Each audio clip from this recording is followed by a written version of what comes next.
Hey YouTube, welcome to another episode of Over the Top Rope. I'm Scotty D. I'm Sammi. And today we are putting Royal Rumble 2015 Over the Top Rope. Little different. Didn't think Sam would actually do this. No, it's mostly because I'm so mad about it. Yeah, I think a lot. You're not the only one. So this is going to be a little different. Instead of it being it's not going to be a bitch fest like I know a lot of people are doing. We are going to offer some constructive criticism, but pretty much we're going to go through just the size and spectrum of everything that happened. I pretty much we're going to go through all the main matches, including. Your notes are terrible. I know my notes are terrible. We're going to go through all the main matches, including the world title match, and then we're probably going to break into a second video that's going to cover the Royal Rumble itself and the aftermath of what happened. So, let's start at the beginning. Let's go right to the start. New Age Outlaws versus the Ascension. First match on the card. And yes, we are skipping the pre-show of New Day versus Team Cat. Why? Because it wasn't part of the Royal Rumble. Team Cat. I just want them to all wear like cat hoodies or something. That would be great. Give them little hoodies with little ears on them. And tails. Tyson Kidd approves of your suggestion. I know. Alright, so yeah, first match, New Age Outlaws versus the Ascension. I mentioned this in the previous video. The Ascension are rather young guys. Mm-hmm. Okay. Oh my god, their gimmick is terrible. Yeah, well, I wouldn't say their gimmick is terrible. I think it needs a bit of work, because it looks like shit right now. They look like they walked out of God of War. They do, don't they? Yes, they do. We have Kratos 1 and Kratos 2. Pretty much, yeah. Anyway, against the New Age Outlaws, which I don't think you can call them the New Age Outlaws anymore, considering that their combined ages make them 96. Let's call them the Over the Hill Outlaws. Yeah, really. I don't get what the point of this match was. It's well, so you're gonna make me talk. I am terrible at talking. Just say whatever you want off the cuff. It's not a big deal. And if something offensive comes out, we can always bleep it or edit it. Logically, yeah, something offensive. First offensive thing on the show comes out of me. And it could be me too. You never know. I might say something stupid. No, I mean, like, I understand sort of where they were going from, with bringing in all the the older wrestlers. I mean, you sat through a good chunk of some matches, when these people walk out with a grin on your face. Because yes. You got excited because you recognized the name. That's how they pull more people in. Right. Except that's a really disappointing way to go because, you're our age and you haven't been watching wrestling and you hear, did you hear New Age Outlaws were on WWE? And you turn it on and you're just like, oh. I feel old suddenly. I remember why I stopped watching this. But no, it was a decent match. It wasn't that long, so it didn't like drag, which was nice. Yeah. It was good to see Billy Gunn and Road Dogg in the ring again. Hey, and not TNA trying to call out Triple H to come to the Alamo. I got to show you that footage later. No. It's just redonkulous. No. But it doesn't make the Ascension look great that they're beating up a guy that's 45 and 51. And by the way, Billy Gunn being 51, I wouldn't have guessed that. He looks really good for 51. Mm-hmm. Like, yeah, wow. Well, I mean, besides the gray hair, a lot of these wrestlers don't look their age. Mm-hmm. They look pretty damn. Well, okay. They look pretty. Some of them don't look their age. Few exceptions. Some of them look like they're twice their age. Yeah, Ric Flair, I'm pretty sure, is eternal at this point. He comes out and can still take a slam if he feels like it. Mm-hmm. Yeah. But he looks like my grandpa. Yes, he does. But no, so decent match for an opener. Not probably not the strongest, but not the weakest they could. I mean, at least besides the obvious appearance, mm-hmm. the Ascension looks good. Yes. Yeah, yes. their moves are good. Everything is they're keeping at least their moves from NXT. Yes. I like that they're doing the whatever the fuck it's called. Fall of Man? Yeah. Yeah. It's a good move. It's something that people don't do, Yeah.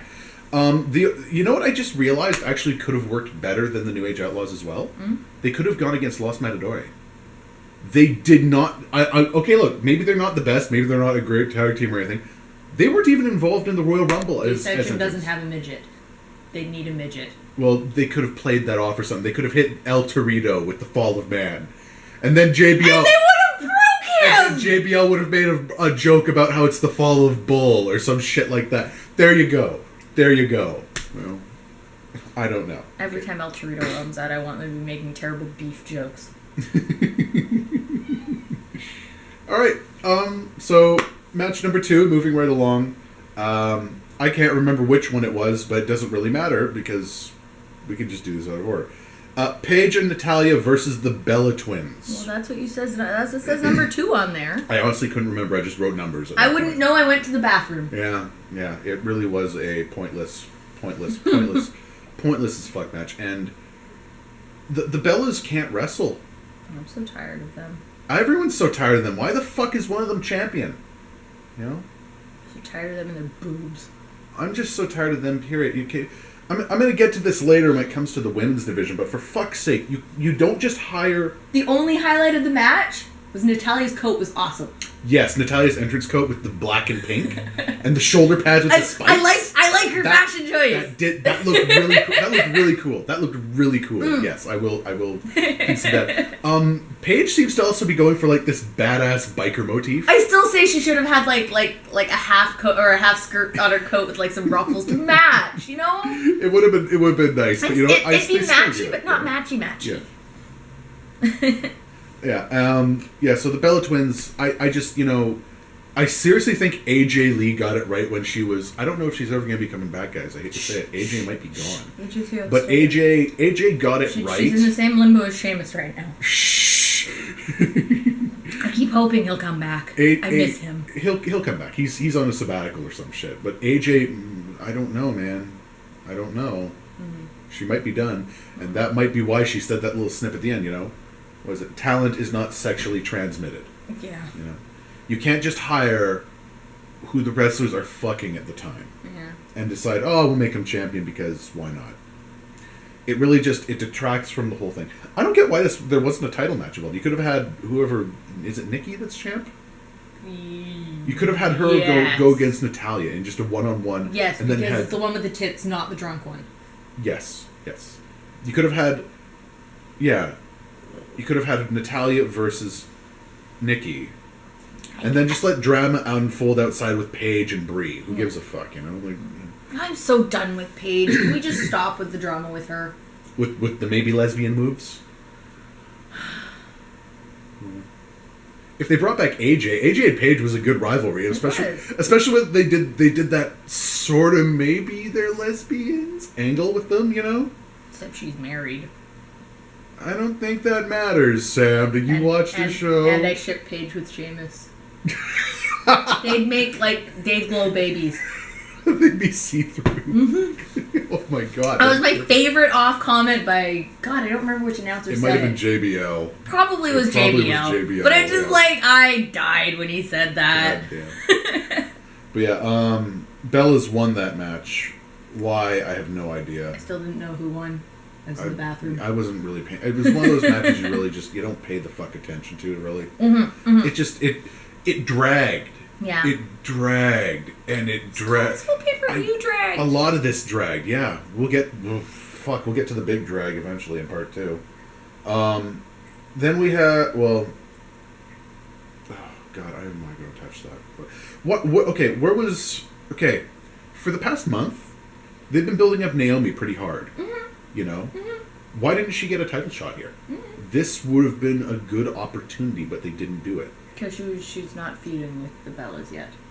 That's fucking stupid then. She's feuding with every other female. She didn't even appear on the pay-per-view at all. Not even in a backstage segment with the Usos. Yep. I can't be the only one who I may not be fond of the Diva division, but I do like her Silk Spectre outfit. I'm sorry. God damn it, Scott! I'm just saying, I'm just saying. Okay. So anyway, Bella's won that. And such a guy. The crowd went mild. Yeah. So. Actually, the crowd went pretty happy. Yay, it's over! Yeah, really. Next match! Then we got more disappointment! The Usos versus Miz and Mizdow. Oh god. Sam is a big fan of Mizdow. Still my beating heart. So story of the match essentially with this was Miz, the usual shit of Miz doesn't want to tag in Mizdow. What else is new? I really wish he would, because Mizdow looks great whenever he's in. Yeah. No, they need to give him a push. You know what? They probably are. It looks like they're going to be breaking him up pretty quick. I'm hoping. They're in dissonance mode at this point.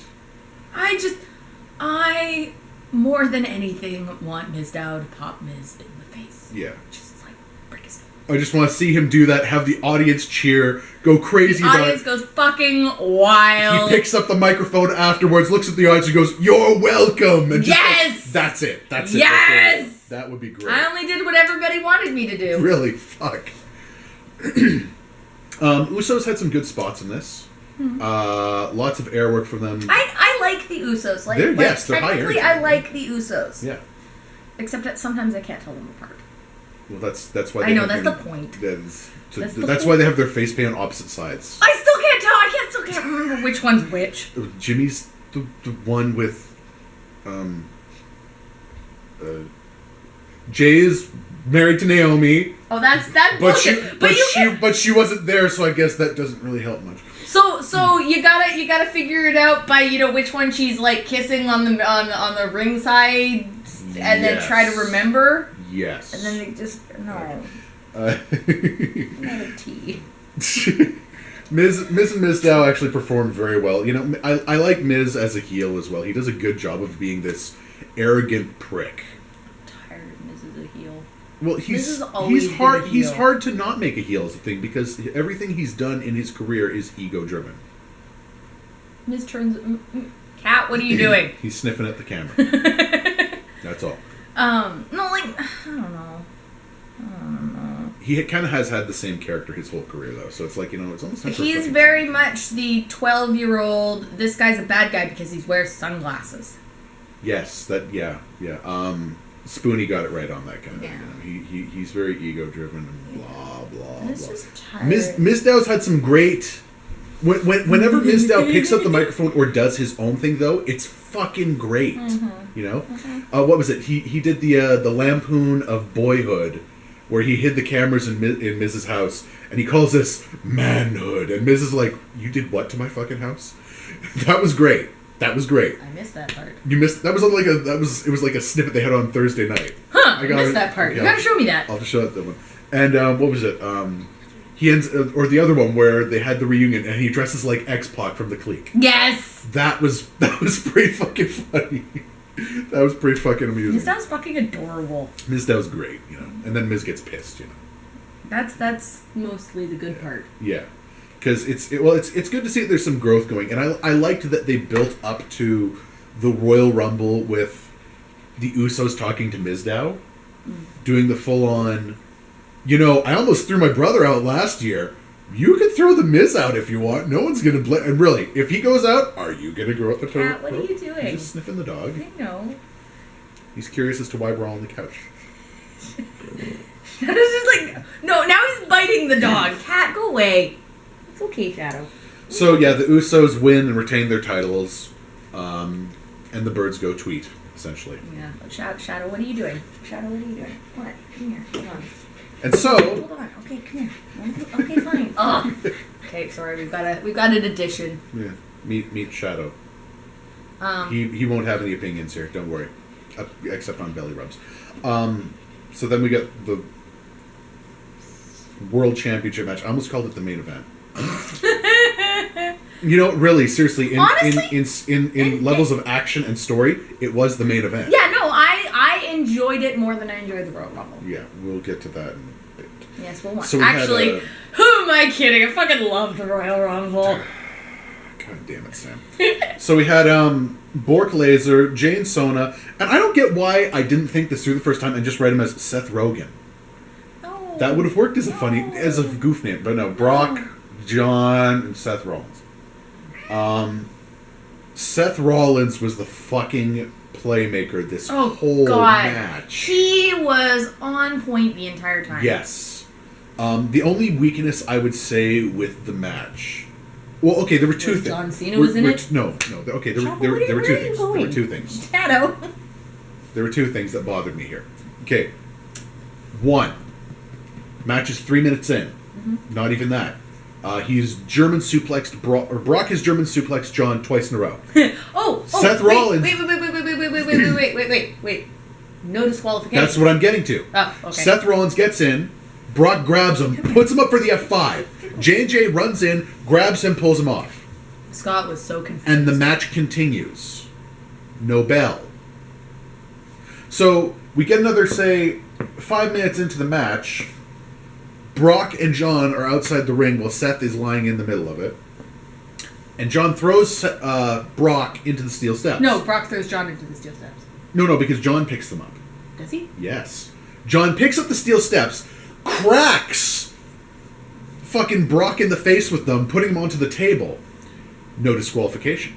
And then the announcers say, "Oh, this is a no disqualification match." You know, they probably did say it, just like in really tiny print. When? I don't know. We watched every episode leading during up a this. Diva match. Fuck. God damn. The only time I can think that they may have said it, and I went back and they didn't say a damn thing, was during the promo that they had between Paul Heyman and the Authority. Where I got up for 5 seconds to take a piss. You know, we really need to like start pausing that. Yeah, maybe. But it's like, where did this no DQ stipulation come from? I was confused as fuck. And what bothers me even more is if there's a stipulation added to a world title match, especially if it's something along the lines of no disqualification, that's something you announce on Raw or SmackDown. You let people know because then they want to see what the fuck could happen in this match where anything can happen. That pissed me off. So that was one thing that bothered me. Yeah. So that was 1. Will you just lie down? I don't want to cuddle with you. 2. Please lie down. That bothered me. From a storytelling perspective, John Cena was in the match. That's what bothers you. I don't care about John Cena. Okay, I just it couldn't. I'm glad that he was not involved in the decision. I'm gonna leave it at that. But from a storytelling perspective, Thank you. Brock Lesnar was the face. No. Think about it. Seth Rollins used the briefcase. Yeah. John Cena used the steps. Yeah. Brock ate both suitcase, steps, and attacks from J&J. Attacks in the entire And went division. And went through the announce table. Yeah. Yet he still got up and won. Yeah. He didn't resort to having to use a weapon. Yeah. God, you know what I would have liked to see? What? They're strapping him to that board. Just pick it up and just beat someone with it. Strap him to a board. They were. I swear they had brought. Board. I swear they had brought out the emergency. Oh, the EMS. Oh, yeah, during the table dive. Yeah. Yeah. Maybe, that could have been interesting. That could, it's very often. You don't get to see it done often, so it could have been nice. A lot of the match really felt like people were just, like, have you ever played SmackDown or any of the wrestling games out there? No. Okay. Because every time I want to play them with you, you're way too good at them, and you beat the shit out of me. Because I can't button mash those. I'm sorry. Please don't hate me. I'm sorry. Because you go and you play, and you play, and you play, and you play. I know, I'm sorry. But no, a lot of it felt like everyone walked into the match with full meter and was just doing finisher, spot, just repeatedly the whole fucking fight, Isn't that what a pay-per-view is supposed to be? Well, there could have been some build-up, even in a three-way match is the thing, A triple threat could have been done. Yeah, but you walk in and you expect Bork to suplex everybody. I did, yeah. There could have been a bit more to it, though, Seth Rollins really did dictate the speed of the match, which was nice, because if it was just Brock and John, that would have been 16 suplexes with rest holds and chin locks the whole fucking night. Seth brought it to a new level, which was great. Stretch. MVP of the show, give that man a medal. Okay, so one more thing we got to talk about. Absolute spot of the night, Roman Reigns table jump. Oh god, that was beautiful. That was fucking awesome. That was beautiful. I saw it gift all over Tumblr beforehand, and so it was just like... It was spoiled for her. well, no, I knew he was going to do an awesome table jump. I couldn't tell on who. Yeah. But it was just like beautiful angles. It really was. It was an amazing move. God bless Roman Reigns. That guy puts his ass on the line for so many fucking matches, Even if it's not like,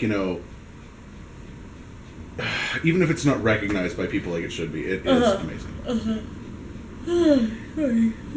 Okay. Yeah. Just sleeping. So this is going to be the end of Over the Top Rope Part 1, I think. Is there anything else we got to talk about?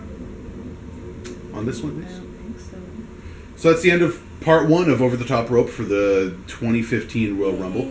We will be back shortly with video number 2, and it's going to be about the actual Royal Rumble itself now, the main event of the show. It's gonna be nice and short. Hopefully it'll be shorter than the Royal Rumble.